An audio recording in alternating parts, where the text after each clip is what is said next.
So, 20 years ago, I picked up a guitar for the first time and it changed my life.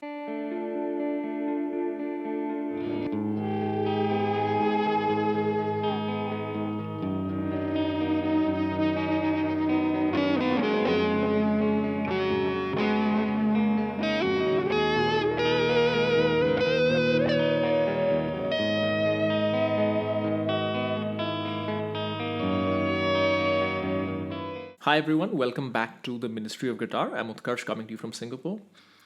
Um, it has nearly been 20 years to the day that I started playing guitar. As some of you know, I was inspired to start playing after joining university at the age of 18. I saw a band play. I could not believe what was going on. A friend of mine played Is There Anybody Out There by Pink Floyd, and I was hooked. What I wanted to do with this video is a little bit different. To anyone beginning their guitar journey, whether it is me at the age of 18, 20 years ago, or anyone starting right now, I want to basically tell you what it really is to play guitar, what are the things that are good, what are the things that are bad, if there are any, and what should you know as you get started on this journey. I'm going to pretend that I'm speaking to basically myself from 20 years ago. So it's going to be just a conversation like that. If I could take a time machine and go back, what would I say? So the first thing to note is that you may pick up a guitar thinking that you're going to become a rock star, but it's highly unlikely and actually doesn't even matter. Right? The biggest reason a lot of us pick up guitar, particularly guys, is because they want to become a rock star, right? You're inspired by all the rock stars that you see. It doesn't matter because the probability of becoming it is very low, but guitar is so much more than just getting on stage and trying to impress a bunch of people. Guitar is really very much a personal thing. There's a lot of neuroscience behind this, but basically, the value that you get out of it will be from performing if you end up performing. But even if you're playing by yourself, there's a lot of value to get. So know that it doesn't matter whether you become a rock star or not, or whether you make a career in music or not. Guitar is still completely worth it. The second thing to note is that there is this thing called GAS, guitar acquisition syndrome, gear acquisition syndrome. It is very, very real. It is very, very infectious. And it can be easily avoided. And I would recommend avoiding it, honestly. I know it's coming from me, looking behind me. For the first 10 years of playing, I had one guitar, one electric guitar. And I was happy. I was no less musically productive than I am now. So what has happened is that because the music industry has changed, that the way that a lot of makers of tools like this one, the way they are kind of leaning into everything is leaning into the hobby of guitar, and to make people buy stuff, you have to kind of give people this feeling of an unmet need, that you need this next guitar, you need this next pedal, you need whatever, this next amp. There is no unmet need when it comes to the guitar market, honestly, in reality. With a normal playing electric guitar, with a normal amp, or today you don't even need an amp, you can just use a plug-in or a simple pedal, or so many options out there. You are good. You don't need anything. Now, if you want it, you want to enjoy the hobby, you want to enjoy the nice things in life, much like you may like having a new pair of clothes or whatever, go for it. But in reality, you don't need anything. So treat this gas thing with caution, and it's a very slippery slope. I stopped buying guitars about a year ago, almost a year, January of this year. And I have been so very particular on not buying something else, because I know the moment I buy any other thing, any other piece of gear, my brain will kind of unlock that. And then I'll suddenly, next thing I know, I've bought 5, 10 different things. It's kind of maybe how I am also. So not to say that you shouldn't buy gear, buy the gear you want, experiment, but never put yourself in financial duress, and never think that you need something to be creative or you need something to unlock your musicality. It's simply not true. The third thing that I want to talk about is that guitar is something that is actually a little bit like a superpower, honestly. Of course, the cliche of the old aging headbanger is a famous cliche, right? People stuck in the 70s and 80s and the heyday of rock. But regardless of that, even in 2024, a guitar is very, very cool. And because only 1 in 10 people who learn how to play guitar actually end up playing, what you have is you have a lot of people who have kind of dabbled with guitar. So what happens is you end up meeting a lot of people who have dabbled with guitar, and when they know that you can play guitar well and consistently, it gives you a little bit of respect from said people. which is good, which is not a bad thing to have, because respect and relative status in this world is a difficult thing to acquire. So it's pretty good, and it's not an easy thing to get, because honestly, getting to anywhere in guitar to be decent enough to play is a significant form of discipline.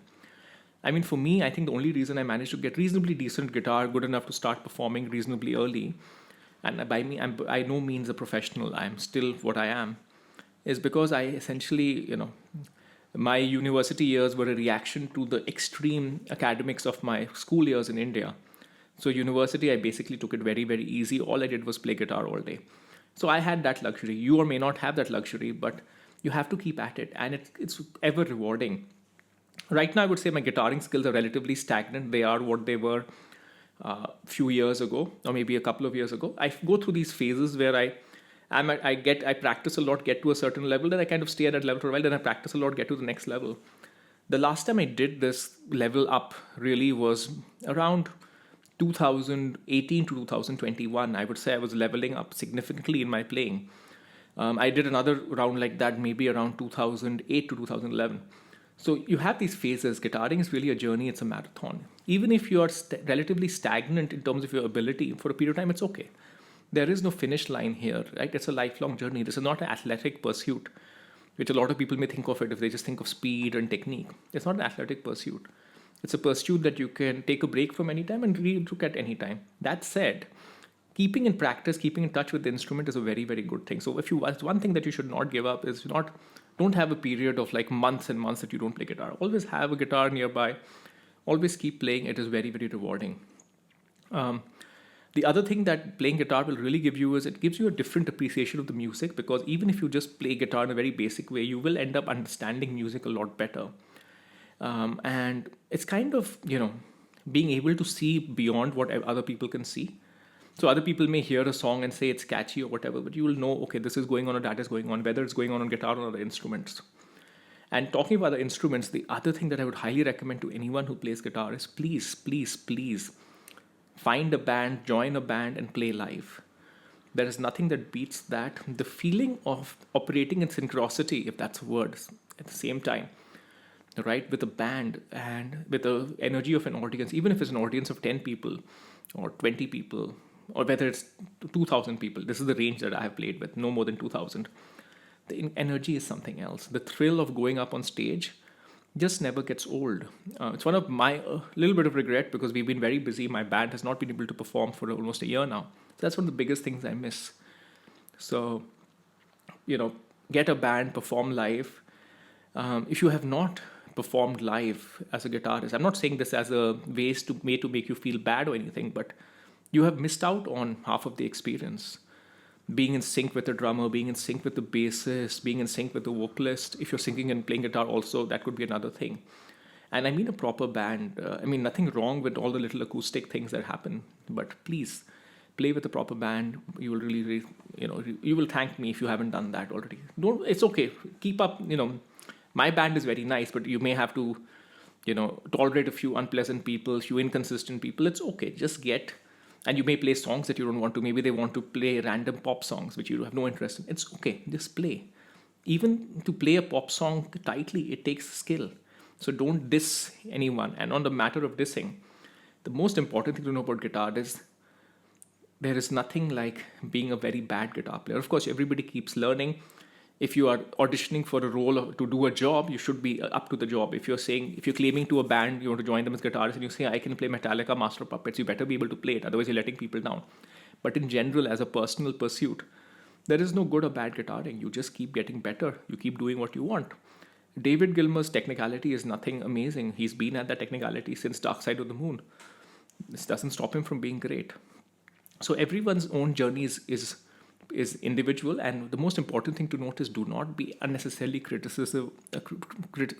don't unnecessarily criticize other people's guitar playing, be negative on the internet. That is one of the worst things. Whenever I see a negative comment on guitar playing, my opinion of that particular person, if they are a person and not a bot, goes down significantly, because it's okay. It's okay if somebody is not playing it exactly like the original, or it's okay if their vibrato is not as good as you want, or if they're slightly sloppy, they're still playing guitar.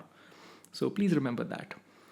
And the last thing that I would say to anybody who's starting guitar, who's playing guitar for a while, is that don't remember to just not take it too seriously and have fun. Really, it's what it is. It's one of those great things that is actually fun to do. It's good for you. There is no downside. So yeah, that's it. Hopefully this was interesting. These are my takeaways from 20 years of playing guitar. I'd love to know what you think, and I'll see you next time.